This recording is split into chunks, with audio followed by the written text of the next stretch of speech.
A clear understanding of astrology versus science is essential in today's world. So many people have blurred the lines between the two, causing confusion and misunderstanding. The truth is that both astrology and science are valuable in their own ways, but they serve different purposes and should not be mixed. Astrology is the study of the supposed influence of the positions and aspects of celestial bodies on human affairs and terrestrial events. It is based on the belief that the positions of stars and planets at the time of a person's birth can reveal certain characteristics about their personality and predict future events in their life. Astrology has been around for thousands of years and is still popular today, with millions of people believing in its predictions and guidance. On the other hand, science is a systematic and logical approach to discovering how the world works. It relies on empirical evidence, observation, and experimentation to test hypotheses and build theories. Science has helped us understand the world around us in ways that were never before possible, and it continues to advance our knowledge and improve our lives.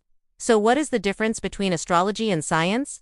The main difference between astrology and science is that astrology is based on beliefs and not on evidence. There is no scientific basis for the claims made by astrologers, and their predictions have not been proven to be accurate.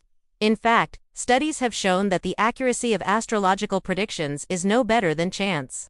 Another key difference is that astrology is often used to make generalizations about people based on their birth date. This can lead to harmful stereotypes and can be used to justify discrimination against certain groups of people.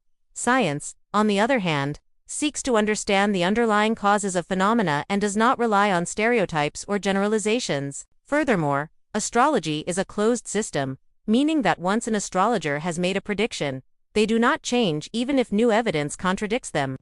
This is in contrast to science, which is a self-correcting process.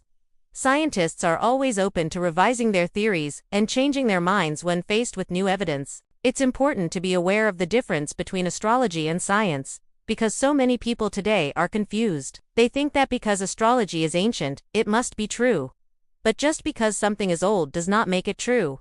Similarly, just because astrology is popular does not make it true either. We should not blindly believe in astrology simply because we want to believe in something that is beyond our control. Instead, we should use reason and logic to evaluate the claims of astrology and decide for ourselves whether or not we believe in them. Ultimately, the decision of whether or not to believe in astrology is a personal one. However, it is important to be aware of the difference between astrology and science in order to make an informed decision.